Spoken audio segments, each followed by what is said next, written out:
Okay, all right. Here we go. Welcome to Honey Badger Radio 64, the future of men's rights, anti-feminism, and everything. I am your host, Allison Tiemann, and with me is our delectable delectation of delegates. Our super delegates.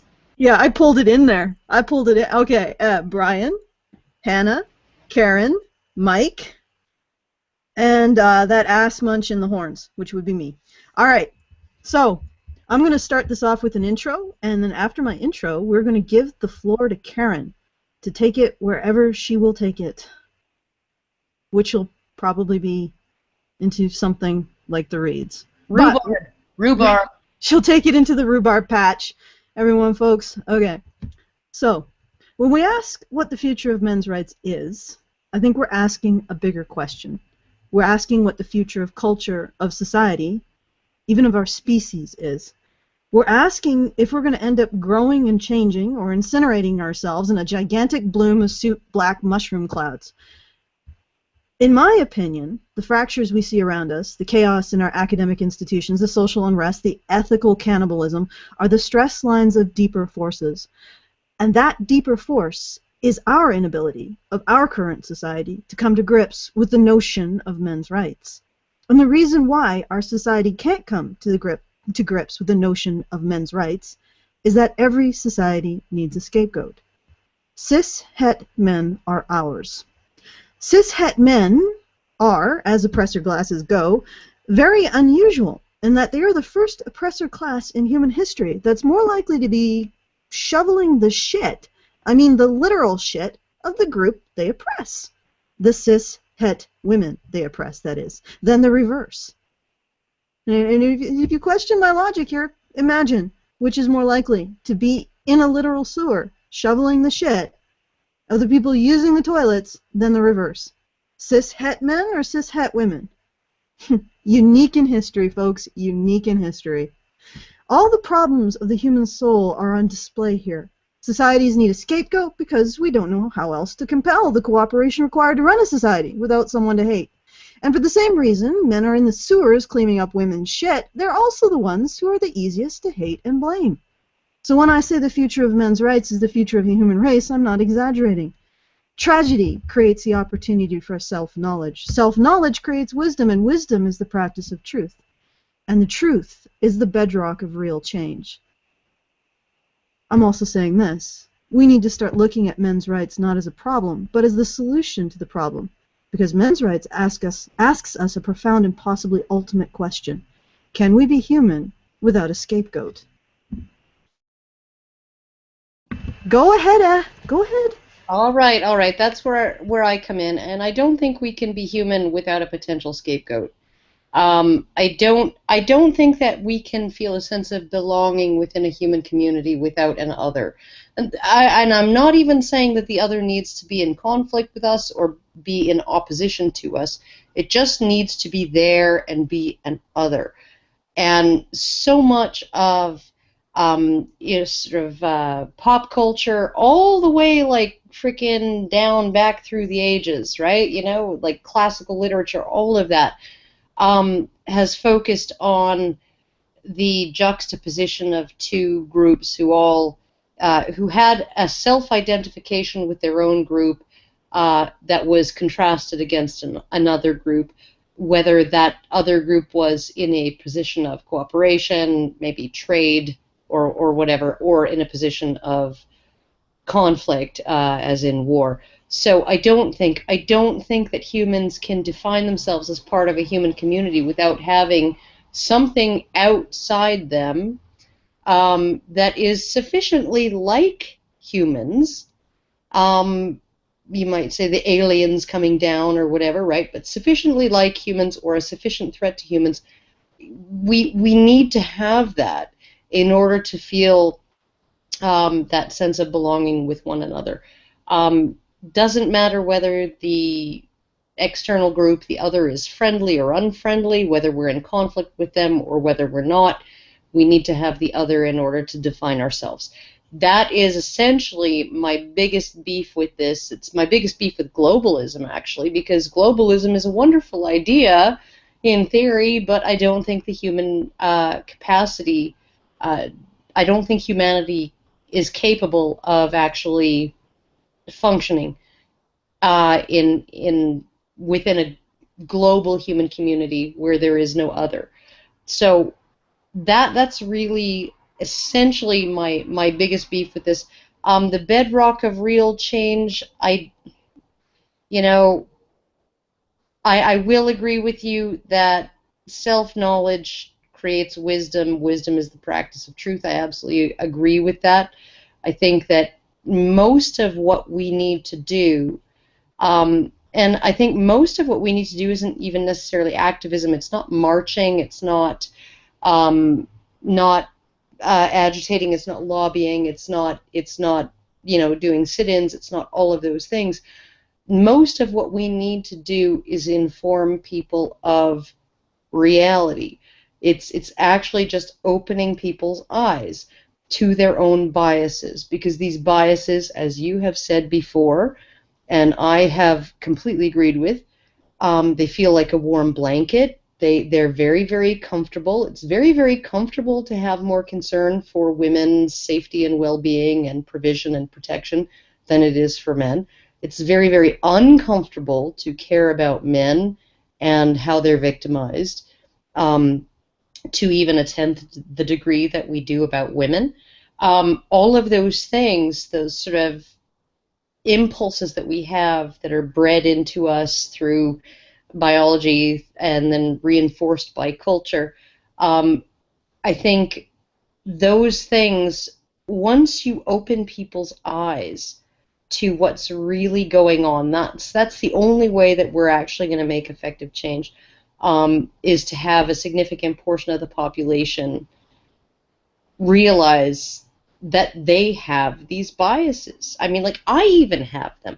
I watched that video of the Egyptian woman in the blue bra. I was sick to my stomach, and when I was sick to my stomach watching it, it wasn't because I was watching the guy 3 feet away from her get a beating twice as bad as she did. It was because, like, that was a woman.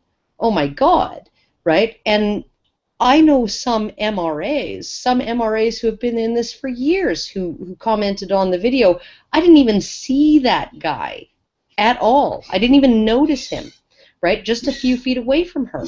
My eyes, all of my attention was riveted on her. Well, that's where all of the international community's attention was riveted. That's where the UN's attention was riveted. That's where Egypt's attention was riveted.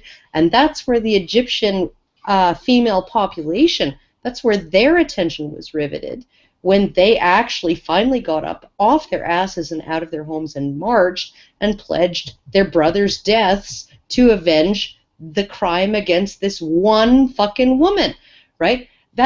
This is what we're contending with, are these biases, and they're biases that exist among progressive communities and right-wing communities and freaking libertarian communities. It doesn't matter what your political stripe is, right? You're going to have that emotional kick that when you see a woman get punched in the face, it's going to feel much more awful than when you see a man get punched in the face. And once you open people's eyes to the fact that they have this bias, then maybe we can actually accomplish something. But the ability to have a functional society that has a sense of group belonging without an other, I don't think that that's possible. Without a potential, not a scapegoat necessarily, but a potential scapegoat, I don't think that that's possible. I don't think that it is. So, anyway, Hannah, take it away.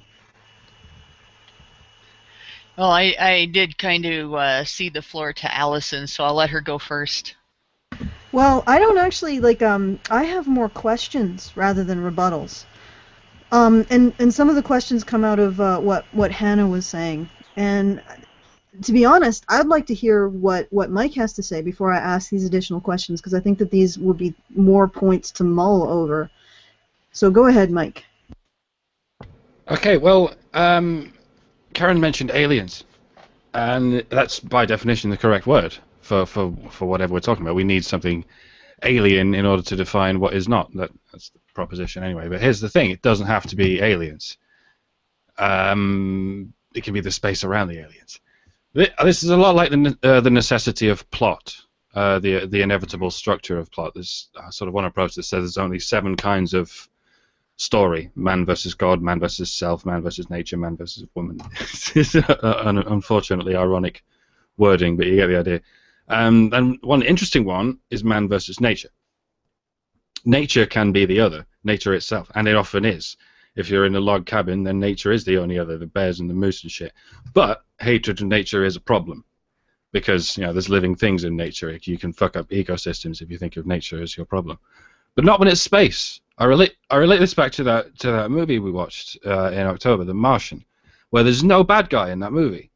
Everyone's a good guy. There's a lot of arguments, there's a lot of heat and stuff, but the only other in that movie, the one that keeps you on the edge of your seat, is space itself.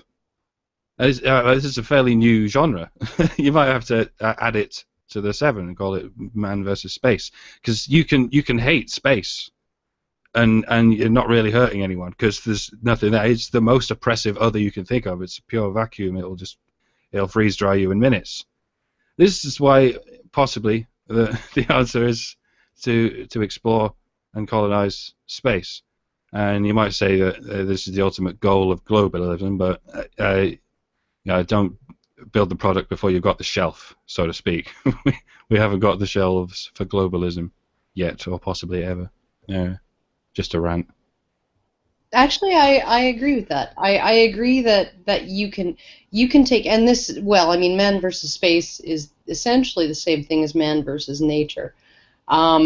Nature is extremely harsh, extremely cruel. It has no mercy. It's not forgiving, and it's not nice. And neither is space. But you have to let nature live. There's nothing in space to live. Well, I don't know whether our ancestors, when our psyches were evolving, and our ability to our predispositions to attach to things as adversaries or friends and all of those things. I don't think that anybody in the Pleistocene was thinking of if we kill this mammoth we might be endangering the species. I don't think that they were thinking that.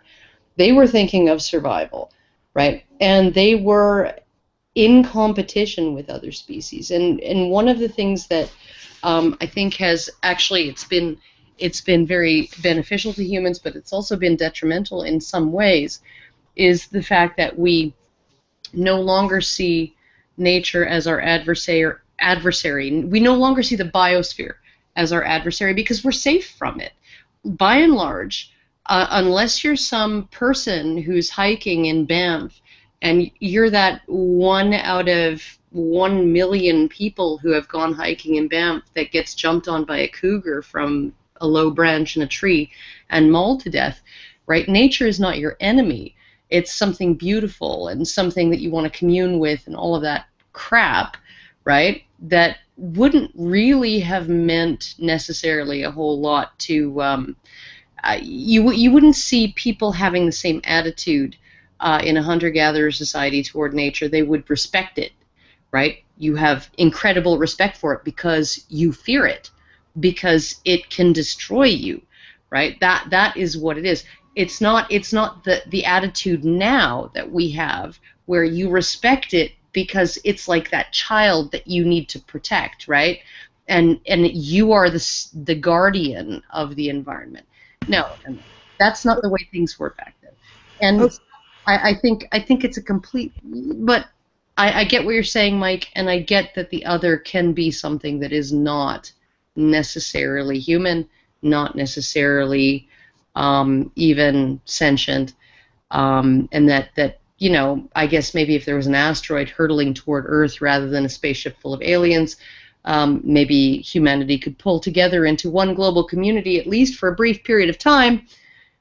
Just like perhaps it helps to concede a little something to the religious. Maybe if the other is something that's imaginary and that you can acknowledge to some degree is imaginary, maybe it helps to have these folks alongside us. This is actually what I think Jonathan Haidt mentioned in one of his, it was his Boyarsky lecture at Duke University in 2010, I believe. He mentioned that you do not see civilizations, ancient civilizations, the first civilizations that ever existed, you do not see them without seeing temples, right? That a sacred object around which to gather all of the people in your society.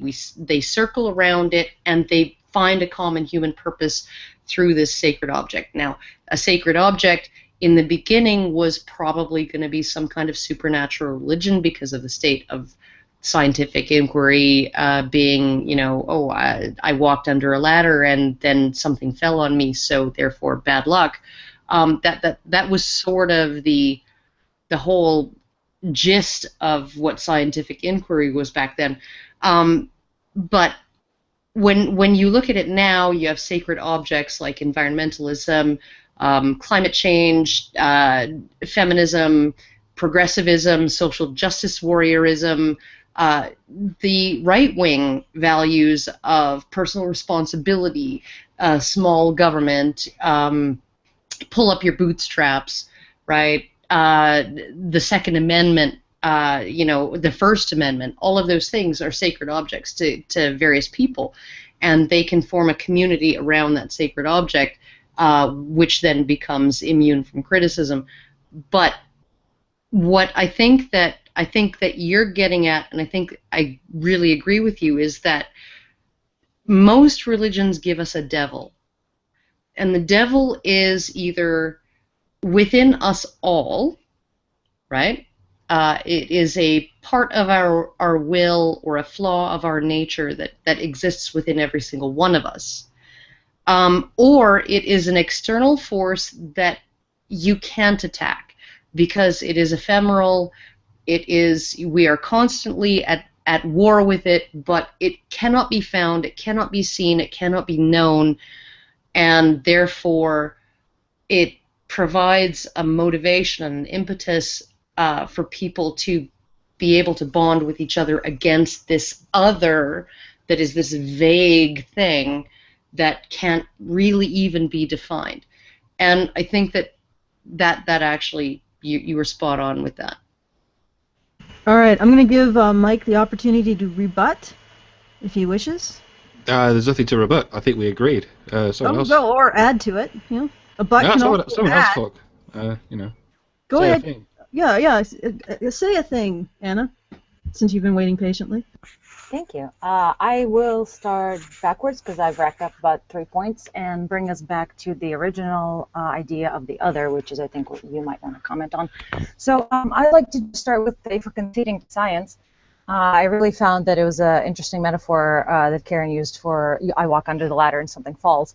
It is superstitious, but it does actually, record cause and effect. So in a way, a lot of times we can see in the Bible things like don't eat pork, God will hate you. Well, what is that talking about? That's actually potentially talking about you get trichinosis from raw pork and, worms that burrow into your muscles and your whole body is on fire and you feel like God hates you. So some of the earliest ways or roads into science was a way to find God's will, to understand reality through this idea of God. And not only did we, as you guys mentioned, have mosques and temples in all the sort of golden eras of science, we also had that up until very recently. A lot of the astrophysics and astronomy advances with lenses and telescopes and things like that were done by religious men and men who lived in abbeys and had, royal glass-making secrets protected by the church. And so there's a lot of interesting relationships there. And I wonder if this presence of church alongside with science, as I mentioned before, science being a way to find God's language, to speak God's language, because if God were to speak, he would do it through the laws of physics and through nature. And so to kind of discover that through science was kind of a religious approach, if you see what I'm saying. So I wonder if we have allowed for a lot of dogmatic and postmodernist issues that prevent some aspects of science from progressing. I wonder if that happened because we lost this relationship between religion and science to an extent. Like we knew up until the last century, we knew that there was an element of uncertainty and mystique, and we sort of doubted ourselves maybe more in our pursuit of science because we thought it was us trying to understand God. But now we think that we are God, that we can manipulate everything and we can understand everything. And of course, that's not a very good attitude to have for a scientist. Now that leads into the second point, which was nature. I mean, it's a little different up there in Canada where nature just kind of encroaches, but a lot of places in the South or in the Mid-South or in more urban areas in America anyway, you have this isolation from nature. You come up in your little concrete boxes with air conditioning, and everything around you is asphalt, and nobody sees nature. Nobody has to really deal with nature or respect it or fear it or have any sort of relationship with it. It is a form of fear to just box ourselves away from it, but it breeds a sort of apathy and a sort of disconnectedness, which does leave us extremely crippled and on the verge of extincting ourselves because we don't understand this greater force around us and this planet that we live on. Now, this sort of brings us back to the very first point, which was the other. I don't necessarily, I mean, I know what you guys are saying, and you're speaking on the larger level, that we do have this need for an other, as be it aliens, be it, just some other tribe over there. And I think it actually goes deeper than that. I think it goes on a much grander micro level. We, as each individual, need a sense of self, a sense of identity. Well, what is self but a border condition from another? We identify as self that there's some sort of separation between me and the person next to me that is extremely useful and central to the idea of self, of individuality. And it's actually kind of a problem because we don't realize how we are connected to each other, and we're all stardust. And we could actually come together in a greater way if we did not have this separation. But once again, it is crucial and necessary for individualism. And how else do you create something new or become a revolutionary or find a new path if you're not different and an individual from the hive mind? So there's a give and take to all of this. But I think at a very basic psychological level, there's a need for distinguishing self from other, and that always, like tall, short, boy, girl, blonde, brunette. These basic things, they're tools. They're not evil in and of themselves. They are just border conditions. They're identity markers that are necessary for a sense of self. And it doesn't have to be bad, and it doesn't have to be something that leads to hate. But I think if we understand that it is if we all as individuals understand that we have a need to differentiate between self and other for individuality and for self-identity, maybe we can then take it with a grain of salt whenever we make a judgment against the other and realize that it's just part of the process and it doesn't have to be that way. It doesn't have to be bad. But it is, I think, I would have to agree with Karen and Mike that it is a bit of an essential thing for just self and understanding of self. So I will take it. I will give it to Allison and others now. Allison, did you want to have? No, go ahead, Karen. Okay, I did want to say too that most of the rhetoric around religion revolves around whether the religion is patriarchal or matriarchal. It is the all-father or the all-mother, and all of us are his or her children. And when you actually look at the, and I'm going to refer back to Jonathan Haidt again, please go watch that Boyarsky lecture if you haven't yet, because it's like absolutely amazing. If you actually want to look at all of the other ultra-social species on the planet, the Hymenoptera, the termites, wasps, bees, and those types of insects, ants and things like that, they are all kin.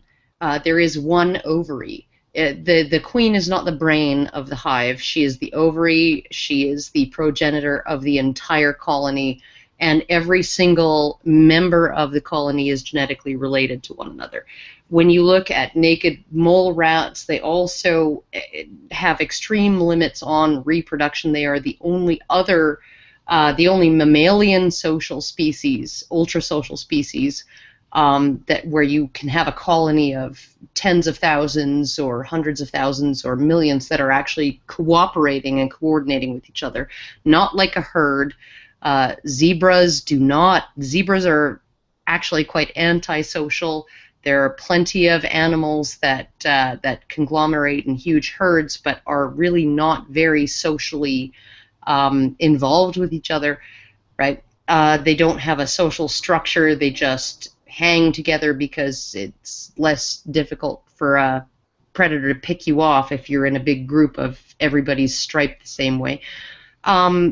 When you actually look at human beings, we're the only ultra-social species on the planet that can cooperate in groups of thousands, tens of thousands, hundreds of thousands, even millions, coordinate our efforts, and get a job done that involves everybody's participation. We are the only one that does not require everybody to be the children of the same mother or the same father. You know, we're not all kin. We haven't limited reproduction in the ways that the other ultra-social species have, right? And one of the things about religion that I see time and time again, and I see it in the military as well, any kind of institution where lives are on the line, where you really, really, really need to facilitate a sense of belonging to the group, what you see is band of brothers. What you see is we are all God's children. What you see is you're my brothers and you're my sisters, right? What you see is all kinds of rhetoric invoking a kinship bond with people who are not actually genetically related to you. They simply are related to you based around their adherence to this one set of beliefs or this one set of values or this one ideal or this one icon or whatever, right?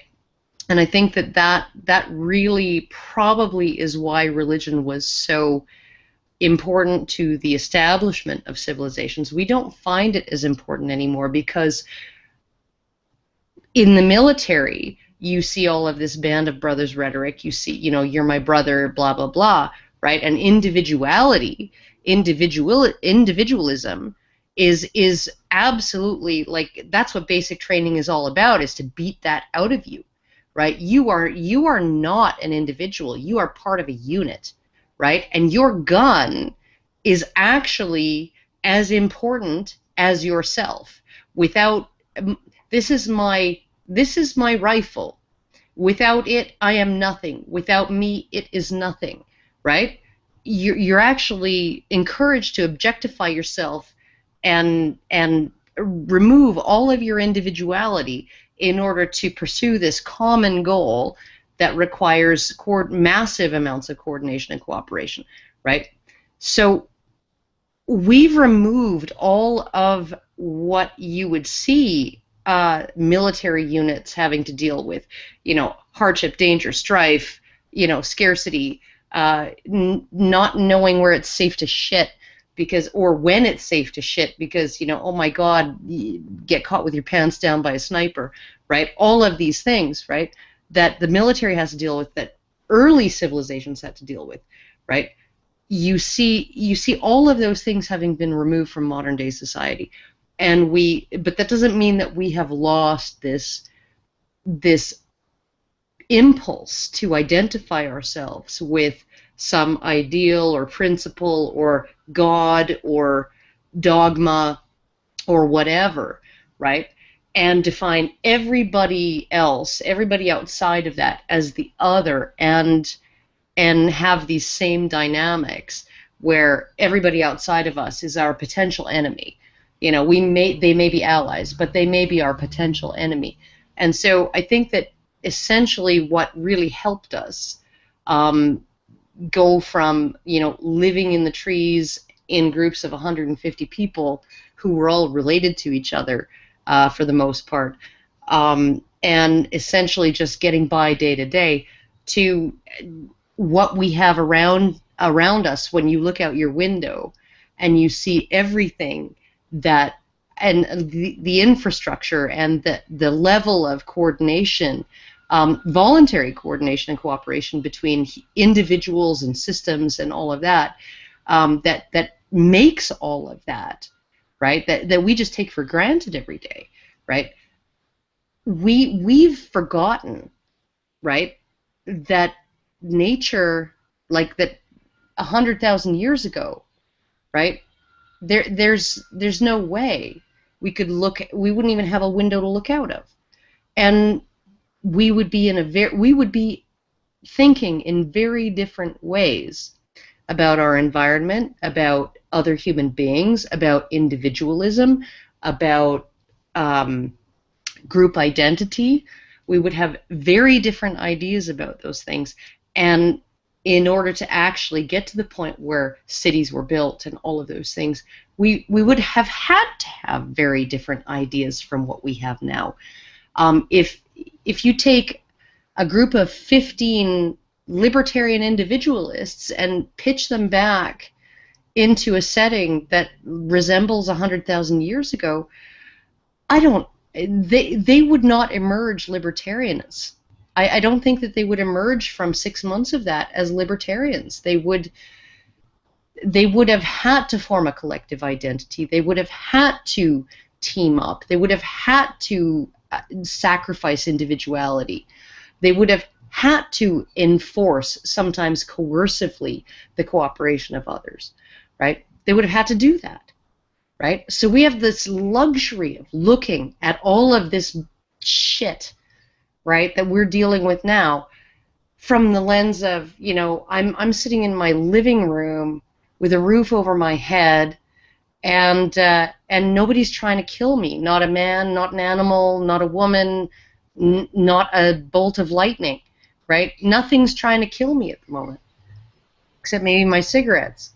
And that's my choice, because it's my individuality, right? So I think that we really need to actually take a broader view of humanity, not just this sort of slice, right, of time between, you know, the last 100 or 150 years, and look at that and what's going on now. I think we need to go back, you know, 5,000 years, 10,000 years, 100,000 years, 200,000 years, 2 million years, right? And look at how did we get here, and what were the traits that brought us here? What were the things that actually got us here compared to chimpanzees and bonobos and gorillas and all of those? And see whether we can actually figure out what we need as humans to be able to have a cohesive society. I'm actually going to go a slightly different direction on this. I'm not really interested in rebutting or not rebutting a bunch of stuff about history, at least not ancient history. More interested in what I've seen in more recent history, that being the last century. And while there's been some interesting points made about othering, I think we have to pay attention to times when there have been exceptions. I think one of the biggest times that is the civil rights movement. And this is something that, I don't know if people think about it the same way that I think about it, but that was a significant example of a small group of people changing the way a greater society thinks, dramatically changing it.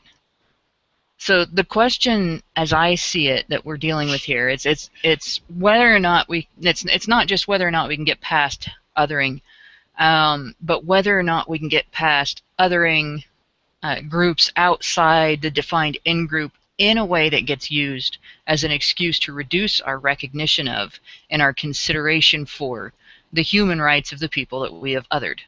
Because we other for things that we don't do that with respect to. Like, we other over sports teams. You know, if I get on here and I say, "Hoo day," Dallas Cowboys fans are going to be annoyed. You know, if I get on here as an Ohioan and start rooting for the Dallas Cowboys, then any of our listeners that are Bengals fans are going to get annoyed. I once enjoyed greatly rubbing the nose of some Cleveland fans in the fact that even though I was from a northern community, our newspaper was once told by their PR that they didn't have any fans that far south, which means their fan base isn't all that big. So I mean, we razz each other, and we do that for sort of fun and jostling, establishing boundaries and establishing position and things like that. That's not necessarily bad. It's bad when we start using it to say I have more right to food than you do. I have more right to defend my boundaries with respect to my body than you do. I have more right to recourse if a crime is committed against me than you do, because I'm in the in-group and you're not. When we start fearing and hating the members of the other group, when we start feeling entitled to commit violence against the other, then it's a bad thing. So the question then becomes, can we change that? Can we change that tendency? Well, not easily. But the civil rights movement didn't happen easily either. That took people putting forth information that contradicted beliefs that stemmed from that othering tendency, and continuing to demonstrate the truth of that information over and over and over again, even in the face of violent opposition, without responding in kind. It took demonstrating we're not others. You have to non-other yourself to the people that consider you an other in order to change the way they think. And it was continued. It wasn't, this didn't happen overnight. This didn't happen in a year. And it didn't even happen during the era that we call the civil rights era. It took more than a century of that type of demonstration. It started a lot slower than people think. And it accelerated as it got to the point of, I guess you would call it climax, where more people actually did start having that epiphany that human beings are human beings regardless. And it worked. It worked until we got lazy again. And we started letting people with their own goals, mostly financial and somewhat political power, begin striving to use accusations of past ills, both real and imagined, to divide and conquer in order to meet those goals. And we let them get away with that. And we let them put us right back where we were. Let them put us right back in the middle of a divide and conquer. And the fact that it had been working, and yet it was able to be twisted into today's identity politics, shows us that if we have it in us, and I think we do, to exist without that kind of othering, it's going to take another change in the way we think. We want to be less vulnerable. If we want to be less vulnerable to these predatory people who use this human tendency to further their own goals, we have to build a stable of critical thought in society. It can't be something engaged in only by the elite. It can't be something only nerdy people do. It can't be something only educated people do. And it can't be something only people with an interest in it do. It has to be something that we enforce. You have to, it has to become abnormal and weird to not think critically. And it has to be something that we're willing to teach our children. I've said this before. You can't necessarily teach the in-depth explanation of every concept related to critical thought, to every age group. But you can teach a 5-year-old that if he argues with another 5-year-old by saying, well, you're a poopy duty head, that doesn't eliminate the other 5-year-old's argument. What the other 5-year-old said stands because all he did was call him a name. You can explain logical fallacies to kids. And that's what the next civil rights movement is going to really have to be based on. Making common sense common again. Making society critical. And I think we're doing that now. And I think that what we're going to have to do is keep pushing at this the same way that the civil rights movement did, by not responding in kind when we are met with hatred and anger and violence, by not lashing out. We can criticize. We can even say fuck feminism. But we don't necessarily have to lash out and say, that nobody can be redeemed, that no person that's been involved in poor thought can ever learn better.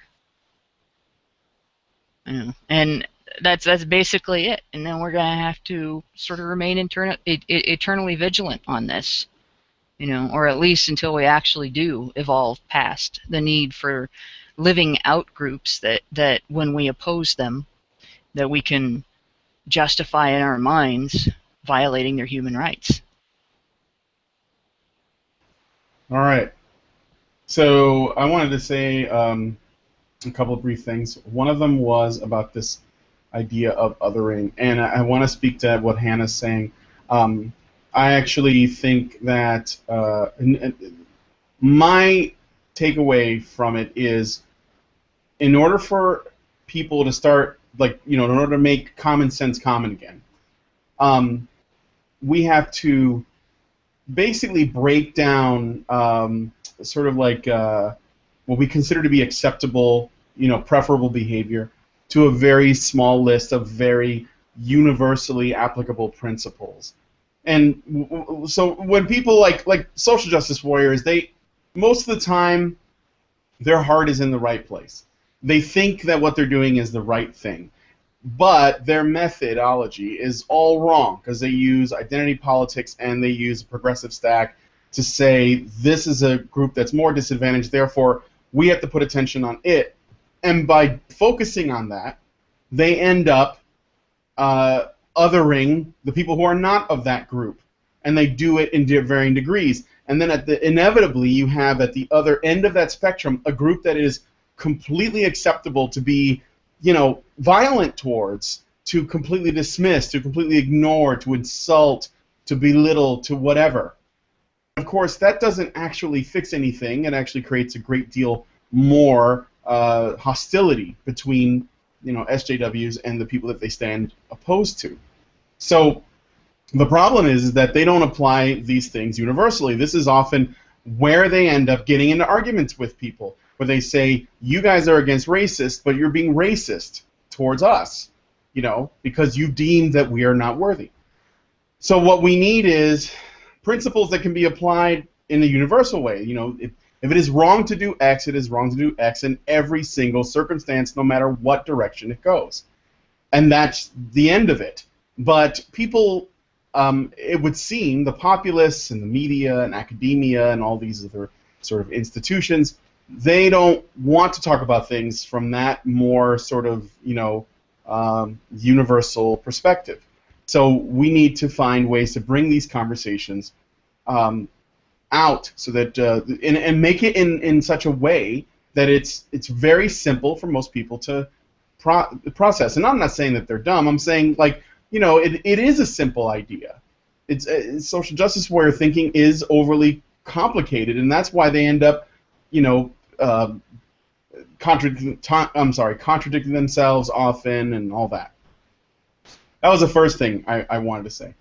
The other thing is about racism and nationalism and other isms. I think that this conversation about trying to make it to where men can be seen as victims of bigotry and prejudice, as the male group, which most people have a very hard time doing. In many ways, I think it's the root of all of those other isms too. When we look at examples of transgendered people who are discriminated against, or they have acts of violence put upon them, most of the time, and every time that I've seen it, but I'm going to say most because I don't know every instance, but every time I've seen it, it's been against a man transitioning to a woman. It's something wrong with the men doing this. Whenever you other a race, because you are racist against them, you always focus on the males in that race, of the other race. When the police are shown with in footage beating people up, black folks or whatever, and they use that to like push this narrative of racist cops beating up on, innocent black citizens or whatever. They're always black men, and this is going back to the thing that Allison has said before with the wartime propaganda and stuff, and how the whole thing was around othering the other nation or race of people or whatever ethnicity.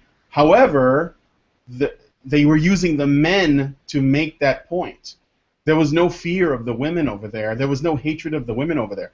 And they also used the women of their own tribe as a means to measure the morality of their own people, to say, look at how well we treat our women, look at how badly they treat their women. Look at how scary those men are, and look at how noble our men are. So I think that there is misandry before there's racism. I think that it actually, you can't have racism without misandry in many ways, because you have to have something to point at and say there is a threat over there. And the only way to do that is to say that those men are a threat.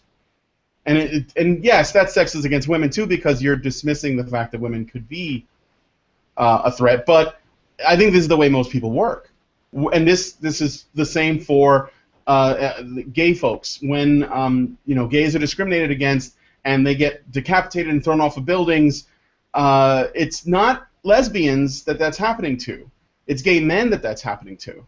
When people are when it comes down to it, if you look at bigotry in any form, it's actually the men of those groups that are suffering the most in most cases. And I think that is something that a lot of people don't even notice. So anyway, that was all I wanted to say about that.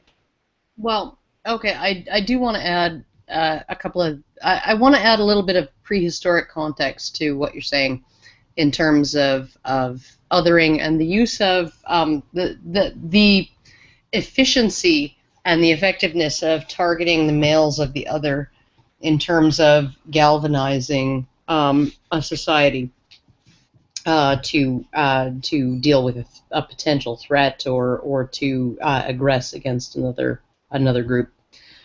If you actually look at chimpanzees, not so much bonobos because they don't really do a whole lot of this, but chimpanzees, they engage in sometimes genocidal violence. Now, when we talk genocidal violence in terms of chimpanzees, what that means is one group will go and all of their males will go and kill all of the males of the other group and then bring the females into their own group, right?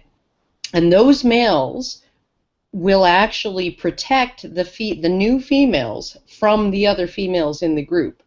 They will actually, and these are males who will not protect each other from aggression by female coalitions, not protect other males from a group of in-group females that are aggressing against them, but they will protect brand new females from group aggression by the in-group females in their group.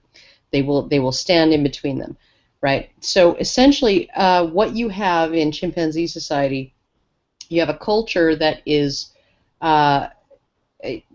where all of the males are essentially genetically related to each other. They all have kinship bonds. They are all kin, right? And it is the females that leave at maturity. They go find another group to attach to. They integrate themselves into that other group. They find a place there, right? And this is largely how most human cultures have worked. When two people get married, the bride goes to live with the groom and his family.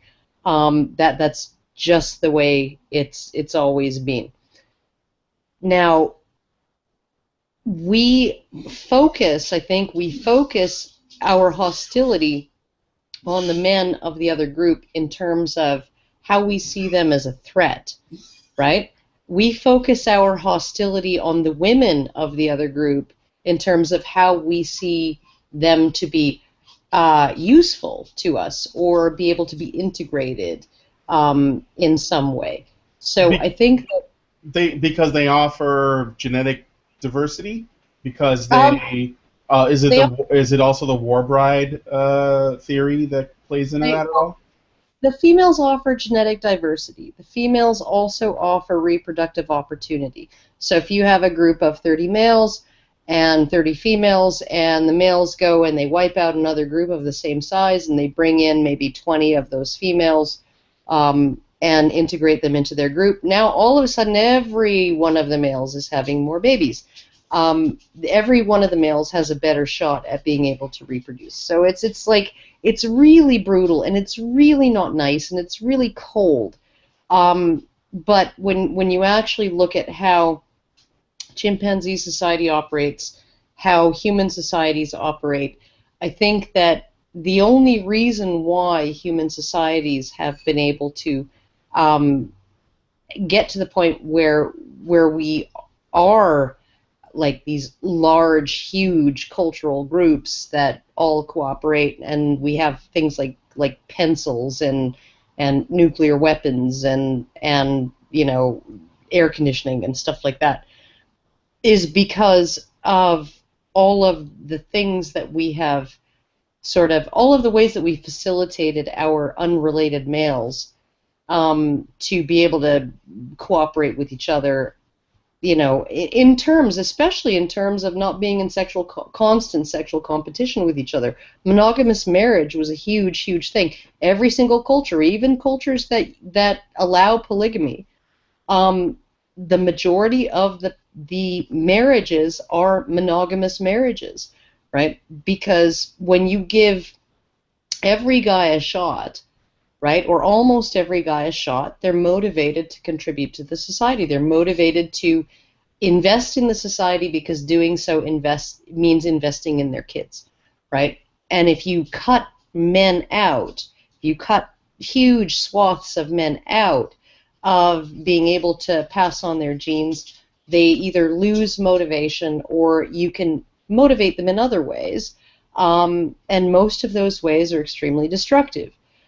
So essentially what you have is this situation where we're kind of behaving like chimps in seeing, like if you look at human genocides, they go the same way. In the initial stages, in the first months of any genocide, Rwanda was a prime example. First few months, the Tutsi people were dressing their boys as girls. They were dressing their men as women to try and help them escape the slaughter. And then the Hutus eventually caught on to the trick and started looking under everybody's clothes. And they would literally take a 2-year-old boy for slaughter and allow a grown woman to walk away. Not that they treated her very nice, right? But they didn't kill her, right? And so, and women, Hutu women, were incredibly involved in facilitating that and promoting that and pumping up the rhetoric and ululating their men to the slaughter and then crawling across fields of corpses, picking them, picking all of whatever valuables they had, right? And if there were any still alive, giving them the shank, right? Like, this is how, that's a society that regressed all the way back to the way chimps behave, right? You kill the men, you rape the women. That's what you do, right? And you kill the men because they're a threat, and you rape the women because they're useful in terms of passing on genes. That's what you do. Okay, I'm just going to get in here because I did put my name in there. I wanted to point out a bit of a rebuttal of what Karen said. I think that you're correct about we focus our hostility on the men of the other group in terms of violence, and we focus our hostility on women in terms of how they can benefit, although in many cases men would also be taken as slaves. But there is a sort of a fundamental difference between chimps and us. Human females outside of a human society really can't feed a child to adulthood. or at least a human group. Whereas with chimps, every chimp female is in and of herself a complete reproductive unit. She can get pregnant and she can take her child from childhood, infancy, all the way to presumable adulthood without much interference in the way of resources of other chimps. So there's sort of a fundamental difference there, and I think that might be the source of why in our species we have this greater facilitation of unrelated males cooperating to create a society. Because Absolutely. without that society, there are no viable females. Well, I think. Well, I don't know whether, like, it's a chicken and egg argument. I think that men started to do this with the connivance of women back before there were men and women. We were just hominids. We were a pre-Homo sapiens species. To arrange things in this way, where you had men, males who would. Subordinate males who really didn't have any reproductive opportunities, approaching a female that they liked, playing with their kids, sharing food, doing all of those things that the dominant males didn't do, and actually helping her. And females actually started choosing the males that were willing to do that, and gradually things, the females, the offspring of the females who made the choice to favor those males were more successful than or displaced the ones of the females that just went for the top guy, right? But so I think that it was.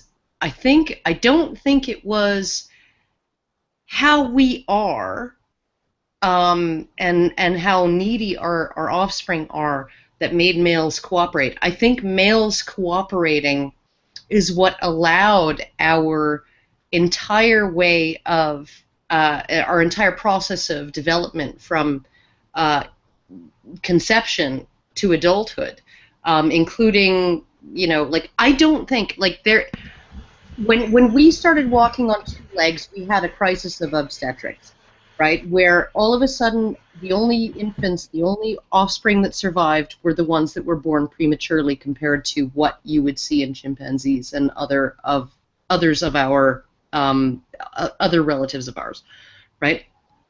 I don't think that men just suddenly, that one generation, that 15 minutes of human, okay, now we're going to actually cooperate and we're going to help and we're going to help out with the kids and we're going to do all this stuff. No.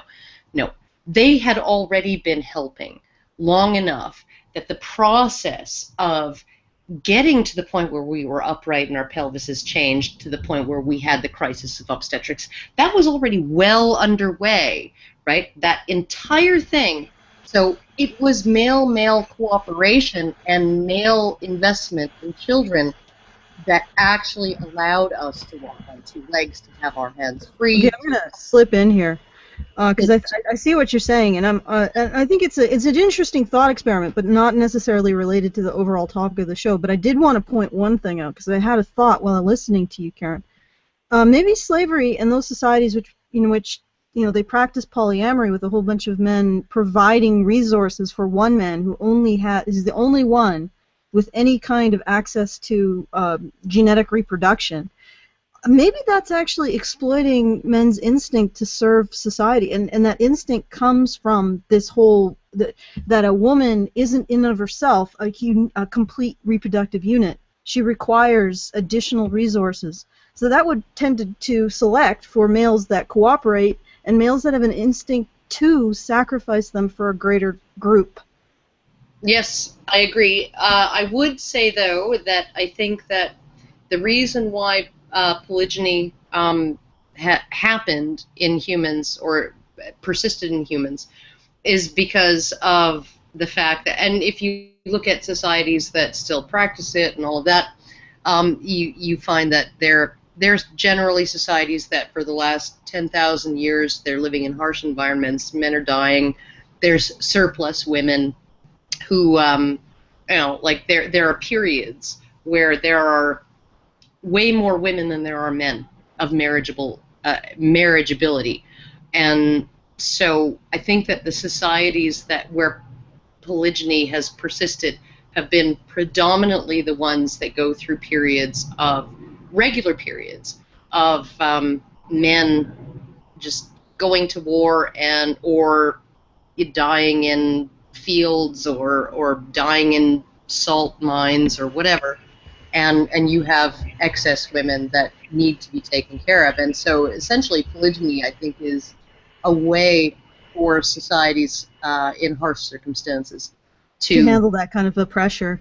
Well, here's a question. Here's a question. We've been talking about the other and the necessity of the other.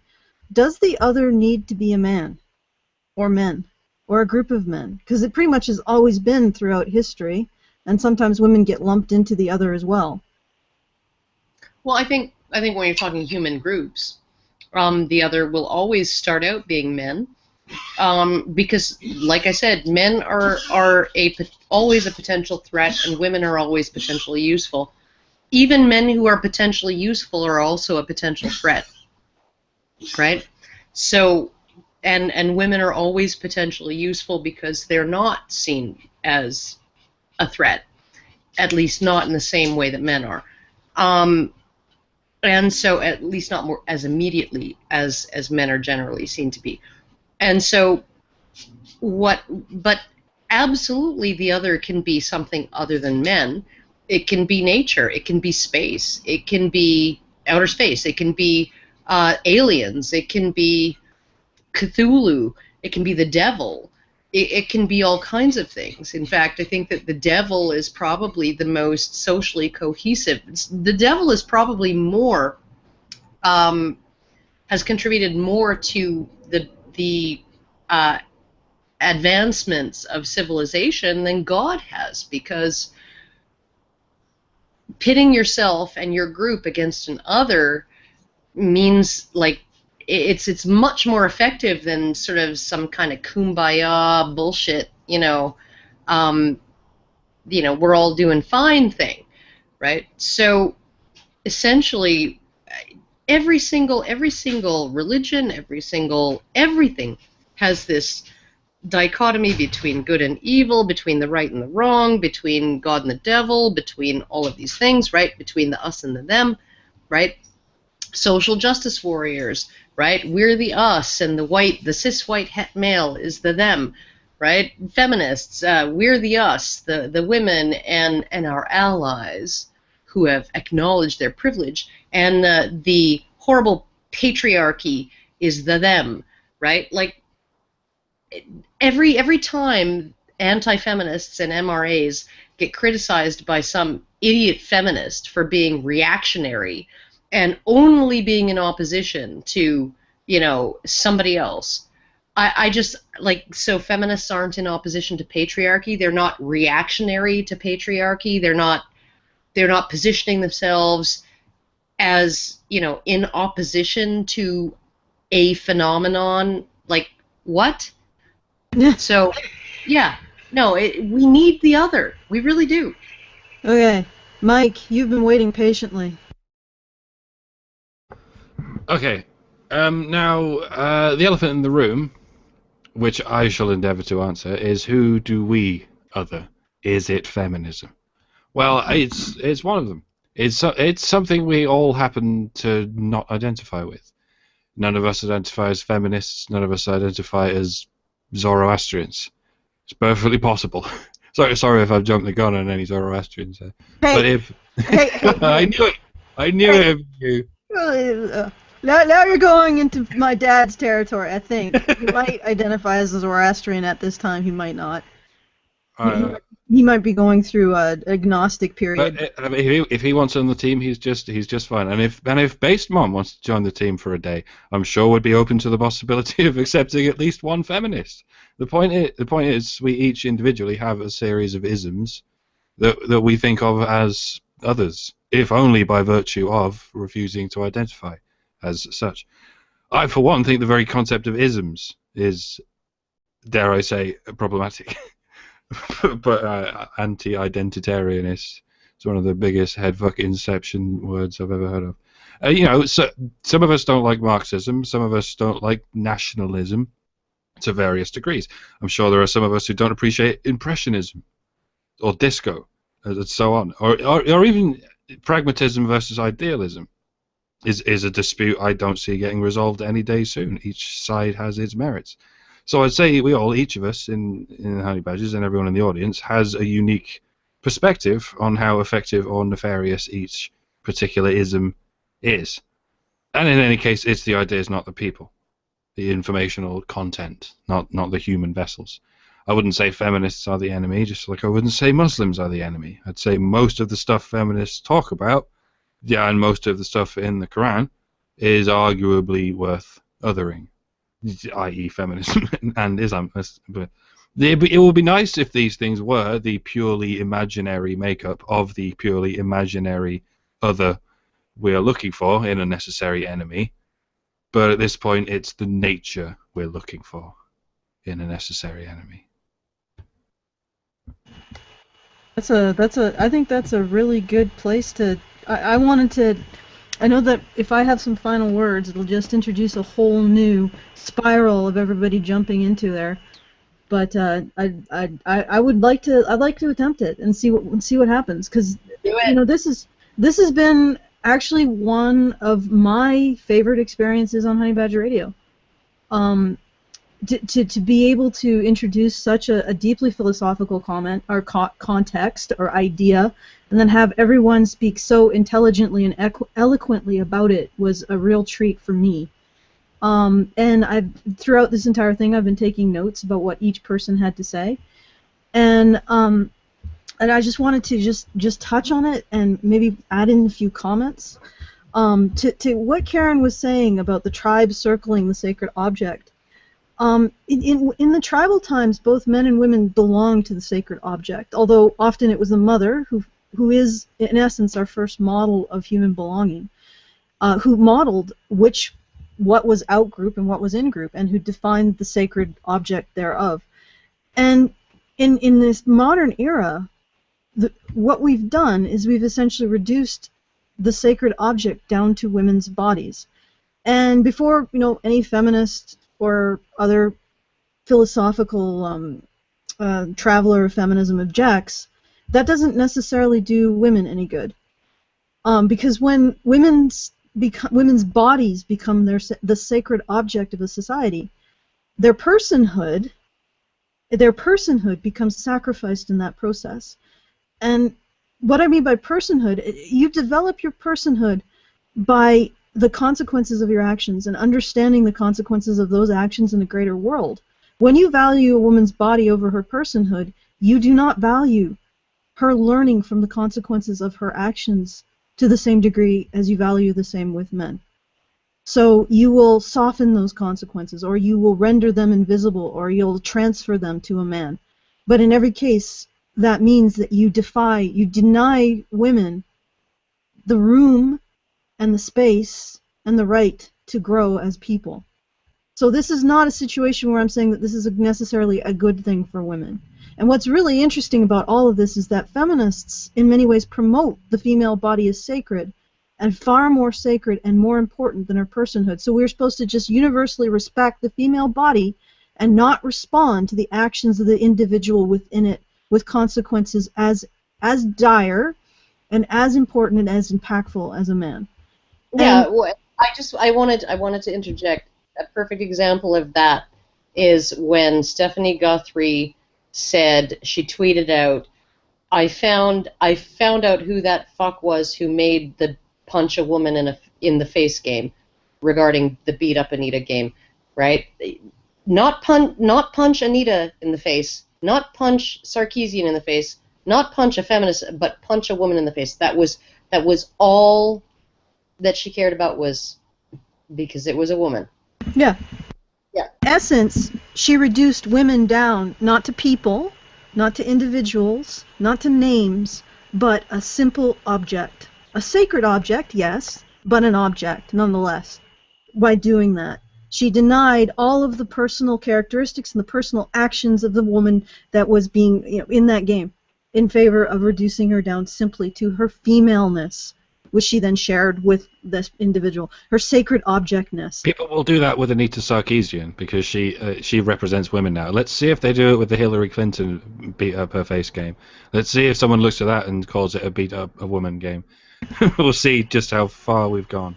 Yeah, and then in every instance, when they do that, they are excising, they are removing the husk of a woman's personhood, to seize the delicious fruit of her womanhood. I don't know. And I'm going a little far with that metaphor, but what I wanted to... Sorry? The kernel of her femaleness, that's all that matters. Yeah. Her actions, her thoughts, her feelings, her ideas, none of that matters. It's just she has vagina. There you go. Vagina. And none of her actions or thoughts or beliefs or motives matter to the consequences of what her consequences, her personal consequences. I love to work towards a society where we recognize that our personal consequences are as much a part of us as our bodies. And that when you deprive people of your personal consequences, you are depriving them of something as profound. Well, I mean, we don't die immediately, but in many ways, it's like depriving them of food and water because they do not grow. And that's what we do to women when we reduce them down to these sacred objects and remove from them their consequences of their actions and recognition of their personhood. Now, what's interesting is I think men's rights, because we look at men's rights and we look at men's vulnerabilities and we're looking at, it's almost like I'm going to be called twee, so fucking twee when I say this, but it was almost like we're looking at masculinity in a sacred way, as if it is a sacred thing that can be violated as well. And men's bodies are a sacred thing that can be violated, and that's not a problem if there's balance. And if we don't start reversing and doing the same thing as feminists are doing to women, which is removing men's personhood in favor of recognizing them as a sacred object that must be protected at all costs, which I really doubt will happen, but, anything's possible. But I think that whole process is really making us, forcing us to face our notion of sacred and other, and really forcing us to face why we need scapegoats, and where the next scapegoat is necessarily going to come from, because it really can't be men. This is an untenable situation. We can't declare war on half the human race. It's going to hurt so many people, and so many more people than just men. It's going to hurt women. It's hurting women. It's even hurting women who think that this isn't hurting them. Yeah, no, it's going to hurt children most of all, I think. Well, it'll hurt men most of all, but it'll hurt. At least we'll have a little bit of sympathy for children that are hurt, even if we can't muster the sympathy for men who are hurt by this. All it does is we have had a form of social organization that has been based on involved, invested fatherhood for possibly up to 6 million years, right? A transition toward this model that we have where you expect the dad to be involved. You expect the dad to help out the mom with the kids. You expect the dad to do all of this stuff, right? That's what got us here, right? And now we're just, we don't even fucking give a shit about a man who gets cut off from his family and commits suicide, right? But maybe, just fucking maybe, we can make people care about those kids. Well, what's interesting again to me is that we have this men's rights that's fighting and is pushing up against what makes us human.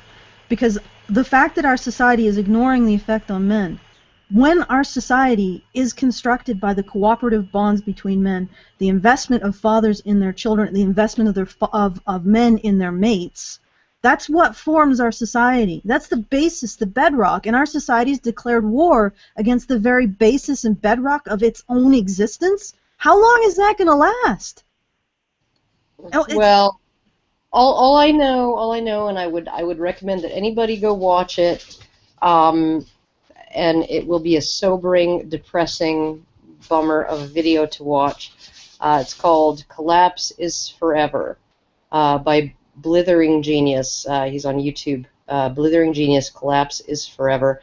And it essentially outlines the reasons why he thinks that if we suffer a massive socioeconomic collapse, now we will never get back to where we are now. It will be impossible. Essentially, we either achieve escape velocity or we crash land back on Earth, never to try again. Okay. Pretty much. All right, so Brian has been asking me to conclude this. Well, I think to conclude like a summarization of what we have brought up and what I we have been. concluded. All right, well then, yeah, you did good. Okay. We're trying to have a reasonable discussion. Yes, this bullshit. Get the fuck off the phone. Of course. Of course.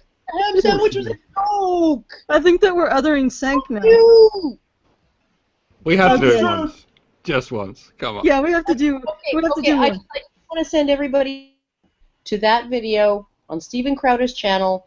It is Cenk of the Young Turks Take Callers, or something like that. It was put up on Wednesday, and I participated, and it was so much fun. And my boyfriend almost, he almost actually worsened. He has a hiatal hernia, and he almost ruptured it. So laughing at that Thank video. you. So We're against Saudi Arabia, you dumbass. We talk about that shit all the time. No. Okay. All right. Okay. Let me pull this back. Conclusion, then out.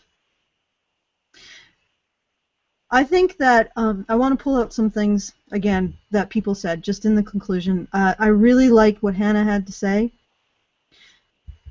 That we need to look at how we challenged othering in the recent past, and we need to build a stable of critical thought to challenge the process that creates othering. I like that what Karen said briefly in the side chat. Racism has become the new devil. And it's very true. I also like to point out Brian saying that we need we have written laws against certain behavior. We need some way of saying that this behavior is beyond the pale, guys. Let's not do this. And essentially, it's the emotional blackmail and the emotional abusiveness that social justice warriors get into, and their belief that somehow there are no bad tactics, only bad targets. And I think that in a lot of ways they use that to justify their need to scapegoat. In social justice warriors, I think we're looking at another group of people who has a completely unexamined compulsion to scapegoat. And so I wanted to call out Brian for that. And also Mike for giving us the challenge of who do we other. You know, so I just want to thank everyone. This has been one of my best experiences on Honey Badger Radio. Oh, and Anna, we don't necessarily have to have an other and have that judgment of that other be bad. I like that too as well. I didn't want to forget that. So with that, I'm going to slide us into the show. As many of you have probably heard, I'm doing another patron push to get the funds for a real-life Badger Cave.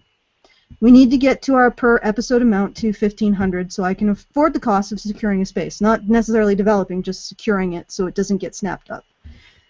I've set a date of August 7th for getting there, and if we get to that amount by that date, Karen promises me that she'll send Jank, that promised ham sandwich. And if you don't know the story, yeah. Karen, you're unmuted, so you want to tell them the story? It's not, well, okay, he was like, oh, thank the suffragettes, if not, stop voting and make me a ham sandwich. It will not be a ham sandwich. The sandwich that I make for Cenk will be a thing of glory. It will be... the word ham sandwich doesn't do it justice. Yeah, no, it will have many So much types. bacon grease. No, it will have bacon. It will have ham. It will probably have back bacon. It may have chicken breast. It may have turkey breast. It will have several types of meat. Will it have Trump brand steak? Not all of them halal, okay? And, okay, it will be on artisan bread, okay? Ooh. It will be grilled to perfect toasty perfection. It will have several cheeses and a selection of foodstuffs that grow in the ground, right? It will be sandwich to end all sandwiches. I will make it It will on be camera. I will Sandwich make it. Geddon. I will make it on camera, and I will mail it on camera. And I will try to capture, if I have permission, the reaction of the person at the counter at the post office when I try to mail this sandwich to change. We might have to get some sort of like entourage with the sandwich in like a glass cage and just bring it to him. Of course, he might, On a accuse us of pillow. crashing on a pillow. I'll bring it to the post office on a pillow, and then I will pack it there at the counter. But only if we get to 1,500 an episode by August 7th. Okay, and I was recently asked, why do we need to have a Badger Cave? What's the point? Why doesn't your online presence serve enough? I'm going to describe something to you. There are moments when you face down men's rights and all of the implication it entails. When you see the enormity of the tragedy, the sacrifice. Before you is a field, an entire country of dying men, bloody and broken everywhere you look, hurting, empty, alone. You look up, and on a hill slick with blood, you see the black and rust engine churning out casualties, churning out faster than the eye can count, churning them out with an industrial efficiency. And that engine is the government itself, buttressed by corporations and media and anointed by our priesthood, academia. Beside the machine, you see the traditional banners of war pointing out and demonizing the enemy. They have unearned privilege that they stole from us. They rape our women and children. They hate us. You watch men walk into the gullet of that great machine, slipping as they do on the blood and gore. It's leaking, and they walk numb as cattle. There's a moment when you can no longer hear the screams of the men around you as you look at that infernal machine, big as a city, bigger, farting, greasy soot, and bleeding dead men. And you feel smaller than you have ever in your life. When you truly understand that you are just one person, just one pair of hands, just one face in the crowd, just one vote, just one voice. And none of that means anything at all in the face of so much reckless, industrial indifference. When you come to that moment, you ask yourself, what do I do? Do you rush into that crowd of walking dead and try to stop as many men bleeding out as you can? Do you beat your heart against the endless tide until you too become a casualty? Suicide is always tempting in the face of defeat. Or do you step back as your heart breaks and look at the situation with a strategic eye? Do you ask yourself, what needs to happen to stop this? When you see a government waging war on its own people, you know you're in a battle of the heart. So you're in a battle of the heart. What do? You start with the least injured. The sprains instead of the compound fractures, the contusions instead of the severed limbs, and you start with the strongest. And you start with the promising soldiers, the men and women who can carve out a separate piece in the killing field. The only soldiers worth a damn in a battle of the heart are the artists, philosophers, storytellers, dreamers, technologists, activists, jesters, music makers, poets, illustrators, puppeteers.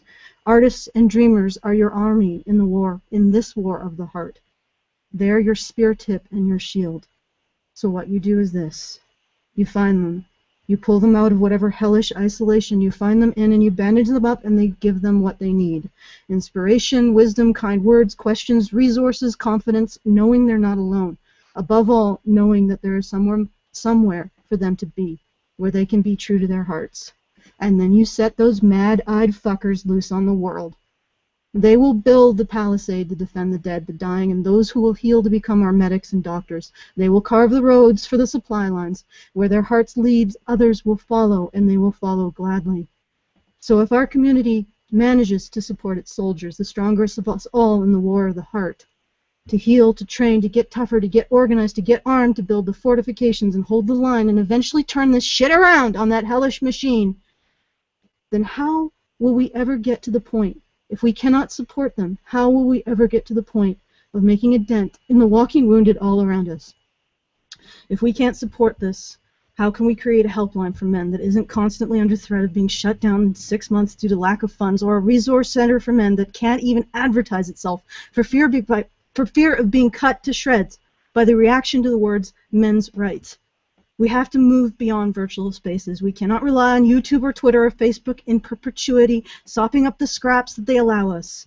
These issues are real-world issues, not online issues, so we must get real. We need to thrust our standard into the bloody mud of this land, their land, our land, and say, here we are. And we can't send the walking wounded to hold that standard up. We needed to do it with our soldiers. We need to set that standard in stone, defended by the only people who have a chance to fight back when the goons come to beat that standard down. Our bleeding hearts and artists, our jesters and storytellers, our illustrators and music makers, our soldiers of the heart.